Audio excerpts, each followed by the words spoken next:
Anda kenal Firaun? Ayo bilang kenal. Baca dalam referensi manapun, silahkan cek. Mau referensinya Yahudi, referensinya Nasrani, referensi kita di Muslim, ya, silahkan cek.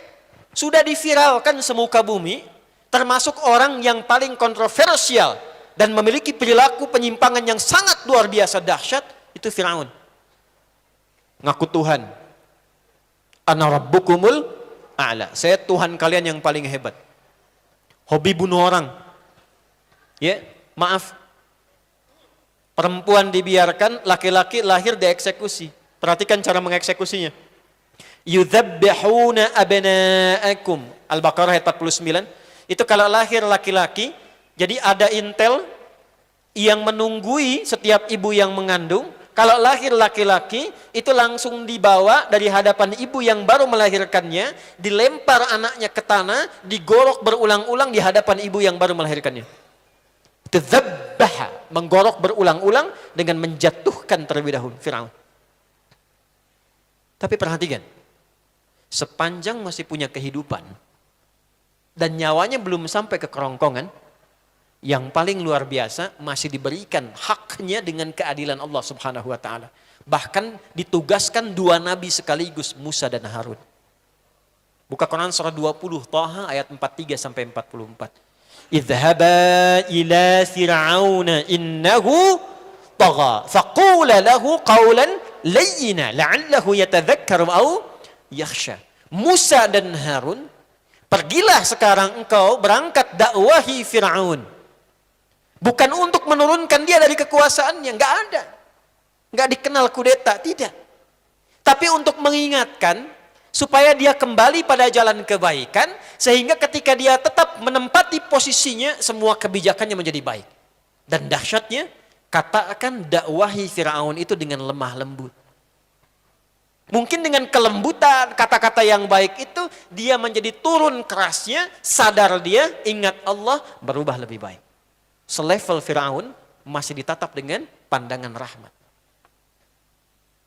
Nah, kita yang bukan Tuhan, kita yang makhluk diciptakan oleh Allah dan ditugaskan dalam Al-Quran meneladani sifat-sifat Ar-Rahman itu, ini yang pertama ditampilkan oleh Al-Quran. Ini yang kita kehilangan itu saat ini. Kok bisa saling mencela? Padahal mengajinya Quran yang sama. Kok bisa merendahkan? Kok bisa tidak memberi harapan? Ini yang sering saya sampaikan, tatap setiap orang dengan tatapan rahmat. Sekalipun pernah berbuat salah, tidak ada yang sempurna. Sepanjang dia manusia, pasti pernah berbuat salah. Tatap dengan tatapan rahmat. Semua orang yang pernah hidup, pernah berbuat salah, selalu punya kesempatan kembali menjadi saleh. Jelas sampai sini? Itu kaidah pertama. Nah, sekarang saya ingin teruskan. Kalau sudah paham kaidahnya, diberi kesempatan oleh Allah menjadi baik, dan itu kaidah umum. Bukan hanya untuk Firaun. Buka Quran surah ke-29 Al-Ankabut di ayat yang terakhir. Walladzina jahadu fina lanahdiyannahum subulana. Di tafsir ayat ini gampangnya begini, gampangnya. Saya tidak kenal Anda pada umumnya, semua. Dan mungkin baru malam hari ini saya melihat wajah-wajah Anda. Tapi pertanyaan saya, siapa yang mengantarkan Anda ke masjid ini? Yang rektor pun sampai ba'da isya tadi, Pak Rektor, ini belum yakin jamaah itu akan datang. Coba, waktunya waktu sibuk. Harinya hari aktif. Belum masuk waktu libur. Kondisi macet, tidak mudah mengakses ke sini. Kok bisa Anda bisa hadir di sini? Siapa yang menggerakkan Anda ke sini? Kalau sudah merasa Allah yang menggerakkan ke sini, artinya apa? Allah memberikan cintanya kepada kita untuk menanamkan hidayah dalam diri kita. Dan gak tanggung-tanggung yang didatangkan pun ustadznya namanya hidayah. Jadi apapun yang pernah kita rasakan dalam hidup, ya, kok bisa ke sini? Yang niat mau curi sendal, kok bisa ke sini gitu?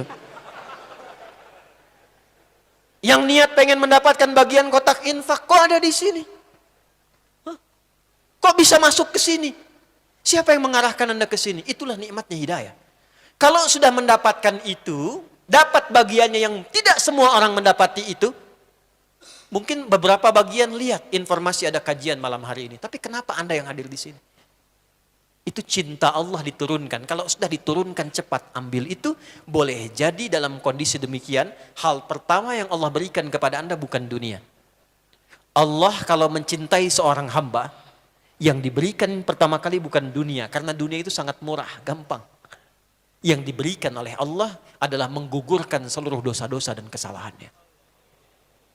Itu ada di Quran surah ketiga Ali Imran ayat 31. Qul in kuntum tuhibbunallaha fattabi'uni. Perhatikan persamaannya. Yuhibbukumullahu wa yaghfir lakum dzunubakum. Kalau Allah sudah mencintai seorang hamba, apa kata Allah? Wa yaghfir lakum dzunubakum. Yang pertama aku berikan bukan dunianya, bukan hartanya, bukan pangkat, bukan kedudukan. Tapi ketika Allah mencintai seorang hamba, Allah akan gugurkan dosa-dosanya, dimaafkan kesalahannya, dihilangkan sifat buruknya, dan dirubah dia menjadi pribadi yang lebih baik. Silahkan buka Quran surah kedua Al-Baqarah, di akhir ayat 222. Lebih tegas lagi. Kalau Anda belum yakin kata Allah, Allah gunakan inna sebelum informasinya dibuka. Inna. Setiap di Al-Quran ada ayat dibuka dengan inna, maka kaidah gramatikal nahwu berlaku. Harfun nasbin wa taukidin tansibul isma wa tarfa'ul khabara mabniyun 'alal fathi la mahalla lahu minal i'rabi. Paham? Tidak.